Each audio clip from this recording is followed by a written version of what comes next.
everyone. I am Diksha. Along with my team, we welcome you all to this session hosted by YPC SBSC. Today's discussion is centered around something that almost every DU student is thinking about, but very few openly talk about life in the fourth year. We often hear different opinions. Some say it adds value, some feel it's unnecessary, and most of us simply confused about what to do. So, with this session, we are trying to create a space where we can have an honest and grounded conversation around it. We are really glad to have with us Himanshu, who is currently pursuing his fourth year in political science honors from Ramjas College. He'll be sharing his experience, challenges, and reflections from this phase. Thank you so much for joining us, Himanshu. Thank you Diksha and whole YPC team specially Piyush जिन्होंने आज मुझे यहाँ invite किया इस session के लिए और आप लोगों से इंटरेक्ट करने के लिए सो बेसिकली एक दो चीज़ें मैं पहले बता दूं सेशन शुरू करने से पहले कि हो सकता है कि जब आप किसी और स्टूडेंट से बात करो या किसी और से जाके सेम टॉपिक पे बात करो तो आपको अलग अलग पर्सपेक्टिव मिले क्योंकि जो भी फोर्थ ईयर का एक्सपीरियंस है वो कहीं ना कहीं मेरा पर्सनल है ऑल दो इसमें जो मेरे काफ़ी बैचमेट्स हैं उनका भी जुड़ा हुआ है क्योंकि हम लोग काफ़ी डिस्कस करते रहते हैं बात करते रहते हैं इसके ऊपर पहला बैच था हमारा दूसरा ये मैं कोई भी ऐसी स्वीपिंग स्टेटमेंट्स नहीं दूंगा कि आप लोग फोर्थ ईयर कर लीजिए आप लोग फोर्थ ईयर नहीं करिए ये बेकार या जो भी चीज़ है मेरा जो भी ओपिनियन होगा जो भी पर्सपेक्टिव होगा वो कहीं ना कहीं एक रीजन से जुड़ा होगा और हो सकता है कुछ लोग क्योंकि मैं काफ़ी ज़्यादा पॉजिटिव हूँ कुछ चीज़ों को लेके तो हो सकता है कुछ लोगों को ये लगे कि मैं ज़्यादा ही प्रचार कर रहा हूँ इस सब के बारे में बोल रहा हूँ इस सब के ऊपर पर मैं बता दूं कि मेरा जो डेजर्टेशन का जो रिसर्च का टॉपिक है वो एनईपी के ऊपर ही है और वो बहुत ज़्यादा क्रिटिकल है तुम जब उसको पढ़ोगे या कभी पढ़ने का मौका मिलेगा तो वो क्रिटिक्स को ज़्यादा बताता है एनईपी के एज कम्पेयर टू पॉजिटिव्स तो यही चीज़ें थी बाकी आगे बढ़ते हैं सेशन के साथ Okay, so shall we begin with the questions? हाँ बिल्कुल So let's start from the beginning. When you were in your third year, how were you thinking about the whole decision of pursuing the fourth year? Was it confusing or were you clear from the start? And what eventually made you go ahead with it? Obviously जब शुरुआत हुई तो काफ़ी ज़्यादा confusing था ये लेके क्योंकि हम पहला बैच थे इस सबको एक्सपीरियंस करने वाले कोई बताने के लिए कुछ नहीं था टीचर से जाके पूछने जाओ टीचर के पास कोई आंसर नहीं होता था गाइडलाइंस क्लियरली आई नहीं थी तो और कहीं ना कहीं मेरा सीयूटी देने का रीज़न यही था कि मेरे को लगा था कि यूनिवर्सिटी बिल्कुल एंड मोमेंट पे ये ना कहते कि हम फोर्थ ईयर नहीं करवा रहे हैं तो इसी वजह से मैंने सीयूटी भी दिया काफ़ी अच्छे से पढ़ा उसके लिए पर कहीं न कहीं मैं बहुत ज़्यादा इंटरेस्टेड था फोर्थ ईयर करने के लिए जब मेरे को इतनी चीज़ों के बारे में पता चला था। क्योंकि एक चीज़ स्टार्टिंग से ही क्लियर थी कि मैं जेएनयू नहीं जाने वाला हूँ और ये मेरा हो सकता है बहुत ज़्यादा पर्सनल ओपिनियन हो क्योंकि मेरे एट द एंड जेएनयू जितने नंबर आ भी गए थे और मेरा हो जाता जेएनयू बहुत ईज़िली पर मैंने जेएनयू ऑप्ट नहीं किया। तो वो मेरा बहुत ज़्यादा क्लियर था पहले से और दूसरा ये था कि सब लोग एक उस रास्ते को तो चुन ही रहे थे कि आप 3 साल की बैचलर्स करिए, 2 साल की मास्टर्स करिए और उसके बाद आपको जहाँ भी आगे जाना हो। तो मेरा स्टार्टिंग से रिसर्च को लेके काफ़ी ज़्यादा इंटरेस्ट रहा था। जब इस चीज़ पे क्लैरिटी आ गई, गाइडलाइंस आ गई कि फोर्थ ईयर कैसा होने वाला है, उसके बाद मैं बहुत ज़्यादा क्लियर हो गया था कि हाँ, मेरे को फोर्थ ईयर करना है। रीज़न सबसे पहला तो यही था कि मेरा रिसर्च में इंटरेस्ट था और दूसरा मेरे को यूपीएससी की अपनी जर्नी साथ-साथ कंटिन्यू करनी थी। मैंने अपने कॉलेज के 3 साल तक यूपीएससी की तरफ बिल्कुल भी तैयारी नहीं की थी। रीज़न बीइंग कि मैं डिपार्टमेंट का प्रेज़िडेंट था और उससे पहले मैं काफ़ी सोसाइटीज़ का पार्ट था, कमिटीज़ का पार्ट था। तो कभी इतना टाइम ही नहीं मिला कि कॉलेज के साथ यूपीएससी भी मैनेज हो पाए। तो मैंने कहीं न कहीं जब कैलकुलेट किया, ये ऐसा बहुत ज़्यादा एब्रप्ट रीज़न नहीं था कि मैंने बस चूज़ कर लिया, ये बहुत ज़्यादा एक कैलकुलेटेड रिस्क था। मैंने देखा कि क्या प्रोज़ एंड कॉन्स हो सकते हैं एमए में जाने पे या क्या प्रोज़ एंड कॉन्स हो सकते हैं फोर्थ ईयर कंटिन्यू करने में। तो उसके बाद मैंने फोर्थ ईयर को ज़्यादा बेटर समझा जहाँ मैं ज़्यादा टाइम दे पाता और अपना जो रिसर्च का एक्सपीरियंस था और मतलब मन था मेरा रिसर्च करने का उसको ही फुलफिल कर पाता। तो ये बेसिकली मेरा रीज़न था सबसे पहले तो फोर्थ ईयर करने का at initial stage. Thank you, Himanshu. That was really informative. So, what were your expectations from the fourth year, and how was the experience been so far in comparison? Expectation तो obviously बहुत ज़्यादा थी। Same जब हम college में आते हैं, जब हम कॉलेज के फर्स्ट ईयर में होते हैं, आप सब लोगों ने ये सब एक्सपीरियंस किया ही होगा कि हमें बहुत ज़्यादा एक्सपेक्टेशन होती हैं कि यहाँ ये होगा, वहाँ ऐसा होगा।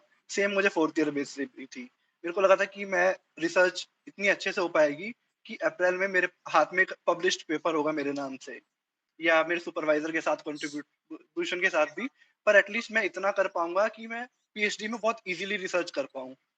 पर ऑब्वियसली वो उस तरीके का नहीं था क्योंकि कहीं न कहीं सबसे बड़ा रीज़न इसका ये था कि टीचर्स जो है उनको इंसेंटिव्स नहीं दिए जा रहे। अगर वो किसी स्टूडेंट को रिसर्च करवा रहे हैं, तो उसकी उसकी वज़ह से उनको कोई एक्स्ट्रा बेनिफिट या उनका वर्कलोड कम नहीं किया जा रहा। किसी टीचर के पास 5 स्टूडेंट है, किसी के पास 10 भी हैं। तो रिसर्च में रिसर्च का सारा डिपेंड रहता है कि आपको सुपरवाइज़र कैसा मिला है। मेरी किस्मत अच्छी थी, रामजस में जो 2-3 ही अच्छे टीचर हैं, उसमें से एक मुझे रिसर्च का सुपरवाइज़र मिल गए। वो जिनको रिसर्च में काफ़ी ज़्यादा इंटरेस्ट है, तो मेरी रिसर्च काफ़ी अच्छी चल रही है और मोस्ट प्रोबेबली पेपर भी पब्लिश हो जाएगा, थोड़ा लेट होगा, पर चीज़ें बहुत ज़्यादा डिले होती गई। एक एक्सपेक्टेशन जो मेरी ये थी कि मैं अपनी यूपीएससी की जर्नी कंप्लीट कर पाऊँगा, वो मेरा काफ़ी अच्छे से हुआ, मेरा ऑलमोस्ट सिलेबस कंप्लीट है, रिवीजन की तैयारी अभी चल रही है। ऑल्दो थोड़ा लेट है प्रीलिम्स के अकॉर्डिंग, पर कहीं न कहीं आप ये देखिए जिस टाइम पे मैंने शुरू किया था, उस टाइम फ्रेम को देखें तो बहुत अच्छे से चल रहा था। टीचर्स का इतना प्रेशर नहीं था और ये था कि एमए में जाएँगे तो ऑब्वियसली नए टीचर्स होंगे, यहाँ अपने टीचर्स थे, तो मुझे लगता था कि ये अपने टीचर तो समझेंगे ही, ज़्यादा प्रेशराइज़ नहीं करेंगे हमें इंटरनल्स के लिए, ये सब के लिए। तो ये तो ऑब्वियस सबसे बड़ा ठीक था, पर एक मेन रीज़न जिसके लिए 4th ईयर ऑप्ट किया था रिसर्च, वो मेरी 100% अगर उससे एक्सपेक्टेशन थी, तो वो कहीं न कहीं 50-60% परफ़ॉर्म किया है। अभी आके थोड़ा बेटर हो रहा है, तो 70% कह सकते हैं। ये मेन 2 डिफरेंस से देखें थे, बाकी तो नॉर्मल लाइफ़ जो अब तक कॉलेज में चल रहा है, सेम 4th ईयर में भी है। Okay, thank you, Himanshu. So, my next question is, how have you been managing the thesis along with your regular papers? Has it been difficult to balance both? अगर जैसे हम dissertation या research की बात करें, तो सबसे बड़ा एक उसके लिए टाइम हमें इसलिए मिल जाता है क्योंकि जैसे अभी अगर 3rd ईयर की बात करें, तो आपके पास टोटल 6 पेपर्स होते हैं। और अगर बाकी दोनों ईयर्स की बात करें, वहाँ पे हमारे पास 7 पेपर्स होते हैं, पर इन 4th ईयर आपके पास सिर्फ 4 पेपर्स होते हैं, जिसमें से कि एक आपका कोर होता है, बाकी आपको 3 पेपर जी और डीएससी कॉम्बिनेशन बना के लेने होते हैं। तो एट द एंड आपके पास 4 पेपर होते हैं और अगर हम 4 पेपर्स में देखें, तो एक पेपर को 3 क्लासेस अलॉटेड होती हैं प्लस एक ट्यूटोरियल। ट्यूटोरियल का थोड़ा ऐसा ही सीन रहता है, किसी कॉलेज में होता है, किसी के में नहीं होता उतना अच्छे से। पर अगर हम देखें तो वीकली बेसिस पे हमारी 12 से 13 क्लासेस होती हैं 1 वीक में। तो अगर वो वर्कलोड देखें तो वो काफ़ी कम हो जाता है एज़ कम्पेयर टू हम डेज़र्टेशन की बात करें। तो उसके बाद हमें डेज़र्टेशन में काफ़ी टाइम मिल पाता है। अगर तुम्हारा सुपरवाइज़र अच्छा है, तुम्हारे साथ ज़्यादा टाइम बैठेगा वो और तुम्हारी डेज़र्टेशन कहीं न कहीं अच्छे लेवल पे चल रही होती है। पर अगर हम डेज़र्टेशन के मैनेजमेंट की बात करें कि आपको टाइम मैनेज कर पा रहे हो, नहीं कर पा रहे, तो उसमें काफ़ी ज़्यादा वो फैक्टर आपके ऊपर डिपेंड रहता है। जैसे मैंने जो डेज़र्टेशन थी, मेरे को जब क्लियर हो गया था, अपने जब समर वेकेशंस हमारे चल रहे होते हैं 3rd ईयर खत्म होने के बाद, तो मेरे को उस टाइम पे क्लियर था कि मैं 4th ईयर करने वाला हूँ। तो जो मैंने समर वेकेशन का टाइम था वो रिसर्च करने के ऊपर दिया कि मैं किस क्वेश्चन पे रिसर्च करूँगा, किस एरिया में रिसर्च करूँगा, कैसे रिसर्च करूँगा, क्योंकि रिसर्च मेथोडोलॉजी तब तक हम पढ़ चुके होते हैं। तो मैंने उस पे टाइम उस टाइम फ्रेम में दे दिया था। उसके बाद मैं डेली एक मेरा फिक्स था कि मेरे को वीक में इतने आवर्स निकालने ही हैं डिसर्टेशन के लिए। तो उसकी वजह से वो काफ़ी अच्छे से मैनेज हो पाया। But on the other hand मेरे कुछ दोस्त हैं ऐसे, जिन्होंने डिसर्टेशन में काम करना तब शुरू किया जब ये नोटिस आया कि आपको वाइवा देना है, आपके मार्क्स सबमिट होने हैं, आपको मंथली रिपोर्ट सबमिट करनी है। तो उनके लिए तो बहुत ज़्यादा हेक्टिक हो गया था। तो कहीं न कहीं ये उस पे डिपेंड करता है कि आप अपने टाइम को कैसे डिवाइड करते हैं। क्योंकि आप ये देखिए मेरी अभी यूपीएससी की भी जैसे मैंने बताया चल रहा है, तो उसके साथ अगर मेरा डिसर्टेशन काम मेरा पहले कंप्लीट होता है। जब भी मेरे को सुपरवाइज़र का मैसेज आता है कि आज अपना काम दिखा दो यहाँ तक, मेरा उसके 1 वीक पहले काम पूरा हो चुका होता है। तो उस केस में आपके ऊपर बहुत ज़्यादा डिपेंड होता है कि आप कैसे मैनेज करोगे। हाँ, ये है कि डिफ़िकल्ट नहीं होता, बहुत ईज़िली मैनेज हो पाता है क्योंकि मैं तीनों चीज़ें अपनी साथ में मैनेज कर पा रहा हूँ। यूपीएससी भी, डिसर्टेशन भी और अपनी कॉलेज की क्लासेस भी। क्योंकि मेरी अटेंडेंस मोर देन 90% है 4th ईयर में भी। That was really helpful. Thank you, Himanshu. So, many students are also preparing for entrances, competitive exams, or placements alongside. How practical is it to manage all of that with the fourth year workload? देखो ये बात रही competitive exam की, I think उसका तो answer अब तक सबको मिल ही चुका होगा, क्योंकि मैं साथ में ही प्रिपेयर कर रहा हूँ। और 90% अटेंडेंस होने के बाद भी अगर मेरा सिलेबस कंप्लीट है तो ऑब्वियसली काफ़ी अच्छे से चल रहा है और सब चीज़ें काफ़ी अच्छे से मैनेज हो पा रही हैं। बात रही प्लेसमेंट की, तो ऑब्वियसली आई थिंक जब जब भी हम लोग प्लेसमेंट में जाते हैं तो हम डायरेक्ट प्लेसमेंट में नहीं जाते, हम पहले इंटर्नशिप्स करते हैं, अलग सोसाइटीज में काम करते हैं, कमिटीज में काम करते हैं। Societies committees already 3rd year तक जनरली हो जाता है। पर कहीं ना कहीं हम जब इंटर्नशिप्स की बात करें, तो जो इंटर्नशिप्स होती हैं, जो अच्छी रेप्यूटेड इंटर्नशिप्स हैं, वो सारी इन ऑफिस होती हैं, आप लोगों को भी पता होगा। और इन ऑफिस इंटर्नशिप्स के लिए आपको कहीं ना कहीं टाइम नहीं मिल पाता 3rd ईयर तक, क्योंकि रेगुलर आपकी क्लासेस इतनी ज्यादा हो जाती हैं। तो इन ऑफिस इंटर्नशिप्स के लिए आपको टाइम 4th ईयर में बहुत ईज़िली मिल जाता है। अब यहाँ आपके टीचर की अंडरस्टैंडिंग बहुत ज़्यादा काम करती है। जैसे मैं बताऊँ, मैं क्लास का सीआर भी हूँ 4th ईयर में, कि आधे बच्चों को मतलब ही नहीं रहता क्या चल रहा है कॉलेज में, क्या नहीं चल रहा। तो कम्युनिकेशन मेरा ही रहता है टीचर से। तो हमारी टाइम टेबल में ऐसे बिखरी हुई थी क्लासेस। एक दिन 2 क्लासेस हो रही है, एक दिन 4 क्लासेस हो रही है, एक दिन 3 क्लासेस हो रही हैं। तो मैंने उस टाइम टेबल को टीचर साहब बैठ के इस तरीके से मैनेज कर लिया कि हमारी बस वीक में 4 दिन क्लासेस होती हैं। 4 दिन में से भी 1 दिन हमारी क्लास सिर्फ 2 क्लास होती हैं। तो बाकी हमारे पास 3 दिन वीक के फ्री हैं। तो उस 3 दिन में आपको जो भी एक्स्ट्रा करिकुलर काम करना है, और ऐसा नहीं है कि जिस दिन क्लास हो रही है उस दिन भी ज़्यादा हो रही हो। हमारी मैक्सिमम क्लासेस 1 दिन में 3 होती हैं, 3 से ज़्यादा क्लास होती ही नहीं है। उतना ही हमने टाइम टेबल को मैनेज किया हुआ है टीचर के अंडरस्टैंडिंग के साथ, क्योंकि टीचर्स भी चाहते हैं कि तुम अपने आप मैनेज कर लो, उनका भी वर्कलोड कम हो जाए। इवन टीचर्स इसलिए 4th ईयर के पेपर्स ले रहे हैं हमारे कॉलेज में तो आजकल, कि उनको वर्कलोड कम मिले, ज़्यादा परेशान ना होना पड़े उन लोगों को। तो इस वजह से आप इंटर्नशिप में भी काम कर पाओगे। और जैसे मेरा एक दोस्त है, वो प्लेसमेंट सेल के थ्रू प्लेसमेंट में काम कर रहा है अभी। कोई दिक्कत नहीं हो रही। और आई थिंक मेरे को जितना अब तक आइडिया है, जितना मेरी इंटरेक्शन होती है जूनियर्स से या अपने बैचमेट्स से अलग-अलग कॉलेजेस के, तो मुझे जितना आइडिया किसी कॉलेज में आई थिंक अटेंडेंस का कंपल्शन अब नहीं रहा है, कि आपको इतनी परसेंट अटेंडेंस चाहिए ही तभी आपको एग्ज़ाम में बैठने देंगे, एक्सेप्ट 1-2 कॉलेजेस। तो बहुत अच्छे से चल रहा है। तो कुछ लोग ऐसे क्लास में बिल्कुल नहीं आते, वो अपनी यूपीएससी पर या अपने एग्ज़ाम्स पर या अपनी प्लेसमेंट्स पर, इंटर्नशिप पर, इसी पर ध्यान दे रहे हैं। तो उस केस में ज़्यादा कुछ नहीं होता, थोड़ा इंटरनल्स का थोड़ा ऊपर-नीचे हो जाता है। वो भी ज़्यादा नहीं, 50s में इंटरनल सबको मिल ही जाते हैं। तो मेरा तो एक्सपीरियंस अभी तक यही रहा है इसको लेके। और बाकी मैं 3-4 कॉलेज में जुड़ा हुआ हूँ नॉर्थ कैंपस के, आई थिंक एआरएसडी के भी 1-2 लोगों को जानता हूँ मैं। एसबीएससी में कभी इतनी बात हुई नहीं किसी से। तो बाकी ये आपके कॉलेज पे डिपेंड करता है बहुत ज़्यादा। Right. So, also, have you had conversations with friends from other colleges who are pursuing fourth year? Do you see any difference in experience across colleges? अगर एक्सपीरियंस की बात करूँ, सबसे पहले तो जैसा मैंने अभी बताया, अटेंडेंस क्राइटेरिया वो किसी कॉलेज का बहुत ज़्यादा स्ट्रिक्ट है, किसी का नहीं है, उतना बहुत ईज़िली निकल जा रहा है। मैं हिंदू कॉलेज के एमसी से और ये क्या बोलते हैं मिरांडा से, इनसे तो बहुत ईज़िली कन्वर्सेशन होती रहती है, क्योंकि आस-पास हम लोग रहते हैं, तो बात हो ही जाती है। और साउथ कैंपस में कॉलेजेस में भी मैं अभी रिसेंटली परसों ही गया था साउथ कैंपस कॉलेज में सर्वे करने के लिए। एसबीएससी में भी थर्सडे को आऊँगा। तो मैं गया था, तो वहाँ मेरी बात हुई 4th ईयर को लेके काफ़ी लोगों से। 4th ईयर कुछ लोग मिले थे। तो एक चीज़ सबने पॉइंट आउट की, वो थी उनका सुपरवाइज़र। कुछ लोगों को सुपरवाइज़र इतना अच्छा मिला हुआ है कि वो उनसे रेगुलर मिल रहा है और बात हो रही है उनकी। कुछ लोगों को सुपरवाइज़र ऐसा मिला हुआ है, वो सबमिशन के 1 महीने पहले, 1 महीने सॉरी 1 हफ्ते पहले उनको मैसेज करता है कि तुम्हारा वर्क कहाँ तक पहुँचा, हमें दिखा दो। तो टीचर्स जो हैं उनके ऊपर बहुत ज़्यादा डिपेंड है, कि जो टीचर्स तुम्हें पेपर पढ़ा रहे हैं, जो टीचर्स तुम्हें हेल्प कर रहे हैं सब चीज़ों में। एक इंफ्रा की दिक्कत है काफ़ी कॉलेजेस में, कि उनके पास इनफ क्लासरूम्स नहीं है, जिसकी वजह से उनकी क्लासेस जो हैं बहुत ऑड टाइमिंग पे शिफ्ट कर दी गई हैं। कुछ लोगों की लेट इवनिंग तक क्लासेस हो रही हैं, या मिड में ऐसे टाइम पे जैसे एक क्लास रख दी, उसके बाद 4 घंटे का गैप है बीच में, फिर दूसरी क्लास रख दी। तो ये कुछ इश्यूज़ हैं कुछ कॉलेज में। बाकी मैं 3-4 कॉलेज को ऐसे को जानता हूँ जो काफ़ी मैनेज कर रहे हैं इस चीज़ों को। जैसे कि इवन 3 कॉलेज तो ऐसे हैं, एक तो हिंदू कॉलेज और एक रामजस कॉलेज और एक एआरएसडी कॉलेज। ये लोग क्या कर रहे हैं, ये अपने पेपर्स की क्लास को मिक्स कर लेते हैं। जैसे बीए प्रोग्राम में भी आप लोगों ने देखा हो, बीए प्रोग्राम में और ऑनर्स में कुछ पेपर्स कॉमन होते हैं, और टीचर्स भी थोड़ी समझदारी दिखा के वही दोनों पेपर्स ले लेते हैं। तो हम लोग क्या करते हैं, उन क्लासेस को मर्ज कर देते हैं।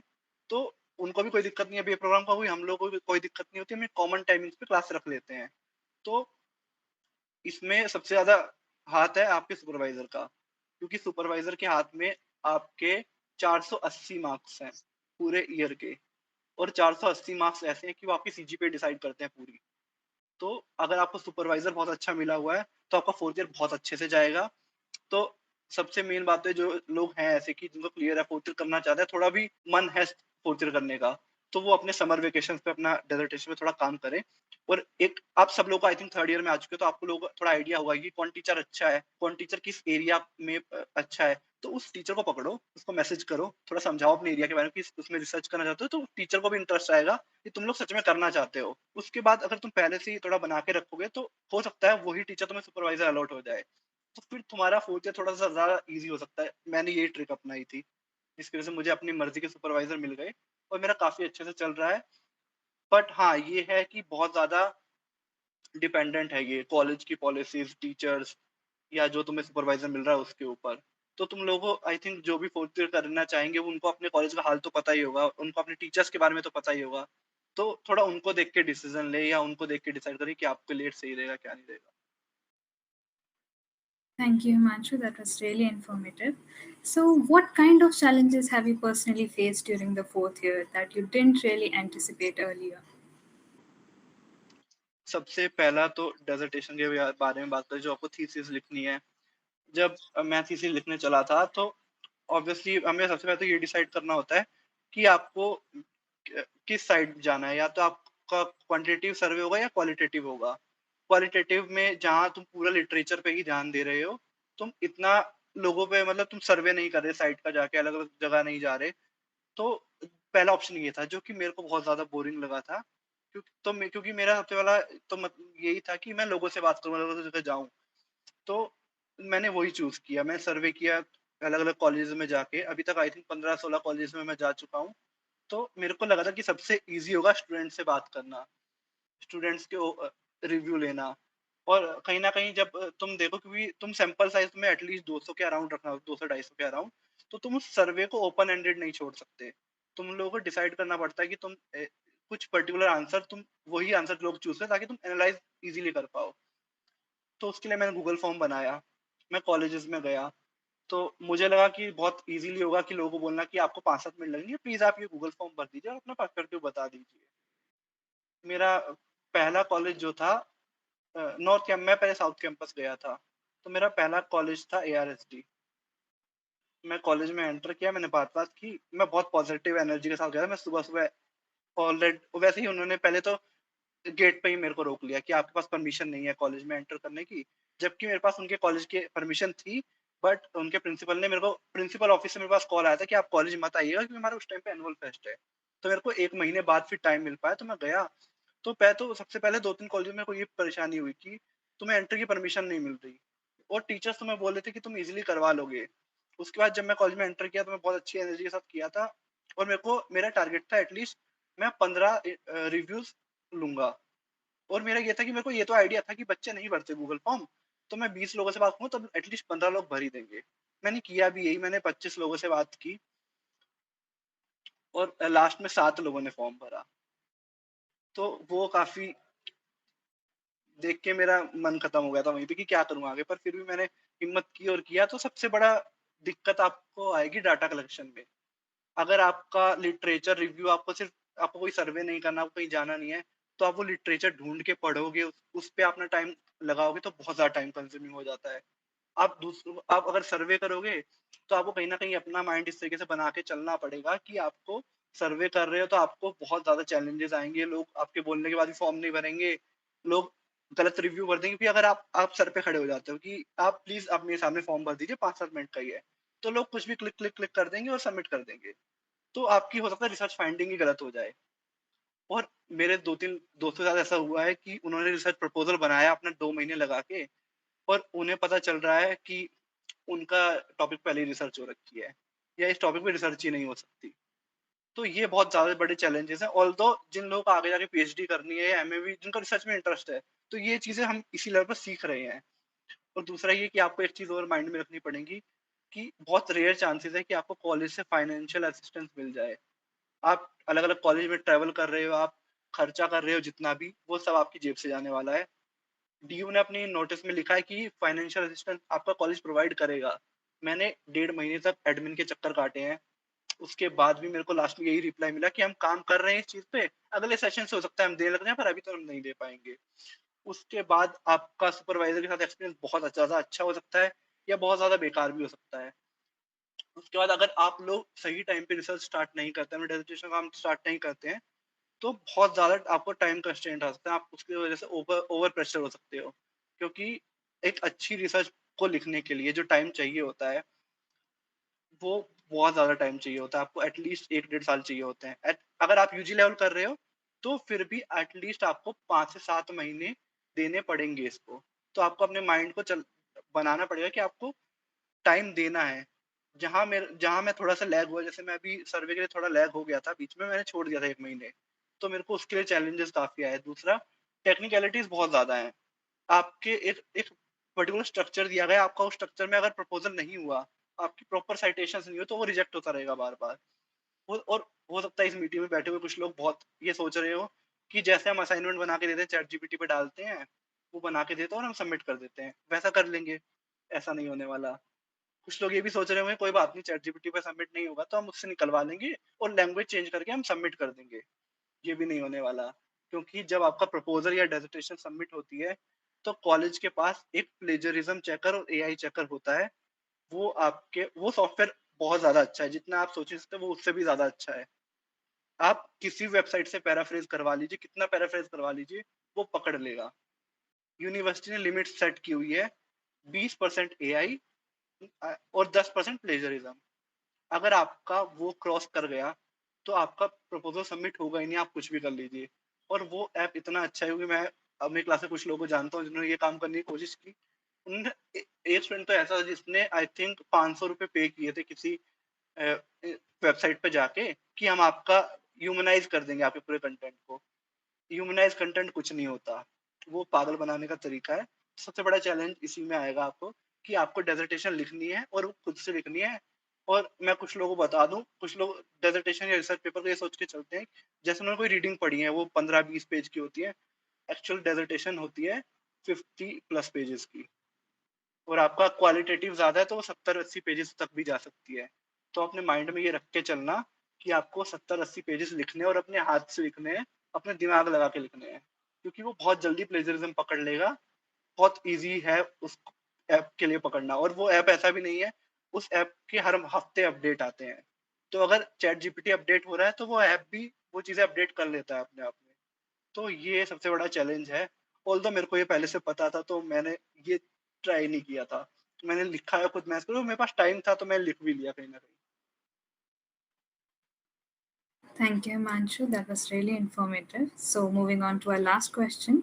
Looking at your journey so far, how do you see the value of fourth year, especially for students who are also thinking about competitive exams or placements?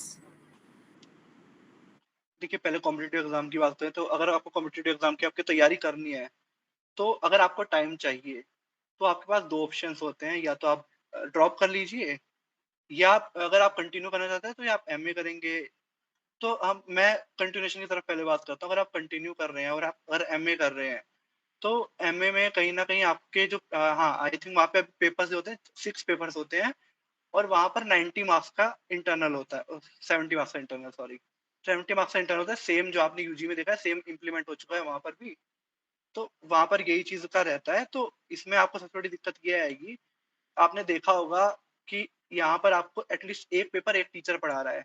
MA में आपको अगर उस पेपर में 6 यूनिट्स हैं, 5 यूनिट्स हैं, हो सकता है 5 या 6 टीचर्स पढ़ा रहे हों उस पेपर को, और सभी टीचर्स का अपना अलग-अलग इंटरनल लेने का क्राइटेरिया है। सब अपने इंटरनल्स अलग-अलग लेंगे तो आपको वहाँ टाइम देना पड़ेगा। एमए की क्लासेस जो होती हैं वो सुबह के 11 से 6 बजे तक चलती है। भले 3 दिन ही होती हैं, पर आप ये देखो आपका 3 दिन तो पूरा वहाँ पे जा रहा है। तो अगर आपको कॉम्पिटिटिव एग्ज़ाम के लिए तैयारी करनी है, अगर आपकी फाउंडेशन बन चुकी है 3rd ईयर तक, आपकी बेसिक क्लियर हो चुके हैं, तो आप बहुत ईज़िली एमए में भी कर लोगे, कोई दिक्कत नहीं है। और अगर किसी को जेएनयू मिल रहा है तो जेएनयू जाओ। जेएनयू अगर आपके पास ऑप्शन है जाने के लिए, तो फिर तो सोचो ही मत कि 4th ईयर या डीयू कुछ है। क्योंकि आपको जो जेएनयू में जो एक्सपीरियंस मिलेगा, वो कहीं नहीं मिलेगा। कभी-कभी मेरे को भी थोड़ा बहुत पछतावा होता है कि चला जाना चाहिए था। पर ये है कि यूपीएससी के लिए अगर आप जा रहे हो या किसी भी कॉम्पिटिटिव एग्जाम के लिए जा रहे हो, तो जितना टाइम आपको 4th ईयर में मिलने वाला है, उतना टाइम आपको कहीं नहीं मिलेगा। प्लेसमेंट्स के लिए मैंने बता दिया कि आपको बहुत यहाँ पे टाइम मिलता है, अगर आप टीचर से और अपने सुपरवाइज़र से अंडरस्टैंडिंग रखते हैं। आपके कॉलेज के रूल्स ऐसे नहीं है कि आपको पर्टिकुलर अटेंडेंस चाहिए ही चाहिए, तो आपको बहुत ईज़ी रहेगा प्लेसमेंट्स में भी जाने के लिए। एक एक एक चीज़ और मैं ऐड ऑन करना चाहूँगा कि जो लोग पीएचडी में जाना चाहते हैं, जिनका इंटरेस्ट है रिसर्च में, तो वो लोग तो फॉर श्योर 4th ईयर करें। क्योंकि 4th ईयर में मैंने जो इतना सीखा है, मेरे मेरे पास मैं बहुत ज़्यादा इंटरेस्टेड था रिसर्च के लिए। मैंने बहुत देखा भी था कि कैसे क्या होता है सब चीज़ें। मेरे को पीएचडी में एमए की रिसर्च का सब कुछ पता था। पर मेरे को जो प्रैक्टिकल एक्सपीरियंस यहाँ से मिला, क्योंकि जो आप पॉलिटिकल थ्योरी, जो आप फिलॉसफी जो पढ़ रहे होते हैं, जब आप उनको रियल वर्ल्ड के साथ चीज़ों को समझ के उनको इम्प्लीमेंट करते हैं, वो आपको 4th ईयर में बहुत अच्छे से आता है। और आपकी जो डिसर्टेशन होगी फाइनल वो ऑब्वियसली इतनी अच्छी नहीं होगी, पर कहीं न कहीं अगर आप एमए में भी रिसर्च करेंगे या पीएचडी में रिसर्च करेंगे तो आपको बहुत ज़्यादा पुश देती है। आपको एक अपर हैंड तो आपके पास रहता ही है। इवन अगर आप प्लेसमेंट्स की या किसी थिंक टैंक में काम करने की सोच रहे हैं, क्योंकि आप अगर आजकल किसी भी थिंक टैंक में अप्लाई करने जाएँगे, तो उनका पहला यही होता है कि आपके पास रिसर्च या एनालिटिकल अंडरस्टैंडिंग आपकी होनी चाहिए। तो वो आपकी बहुत अच्छी बनती है 4th ईयर में। तो ये 4th ईयर के फ़ायदे हैं, बाकी चैलेंजेस तो ऑब्वियसली बहुत ज़्यादा हैं। हम लोग पहला बैच थे, हम लोगों ने बहुत चैलेंजेस देखे हैं। हम लोगों के लिए कहीं न कहीं ईज़ी इसलिए भी हो गया था, क्योंकि हमने एनईपी के भी चैलेंजेस देखे हैं। हमारा पहला बैच था जो एनईपी में आया, तो वहाँ हमने बहुत ज़्यादा चैलेंजेस देखे, तो हमें कुछ कहीं न कहीं आदत पड़ गई थी अनसर्टेनिटीज़ की, आपको चीज़ें नहीं पता हैं, टाइम के साथ पता चल रही हैं। पर हाँ, ये है कि जब आगे आने वाले 1-2 बैच के बाद 4th ईयर काफ़ी अच्छा होने वाला है। काफ़ी चीज़ें सुधर जाएँगी टाइम के साथ, तो आप थोड़े चैलेंजेस के लिए तैयार रहिएगा ही, और आप एक नया रास्ता चुन रहे हैं, तो चैलेंज तो आपको वहाँ पे फेस करने ही पड़ेंगे। तो थोड़ा पॉजिटिव और नेगेटिव्स को देख के आपको कैलकुलेटेड रिस्क रहेगा तो ज़्यादा बेटर रहेगा। All right, it was very helpful and informative. So, with that, our session comes to an end. Thank you so much, Himanshu, for sharing your experience so honestly. I think this really helps in understanding the fourth year beyond just assumptions.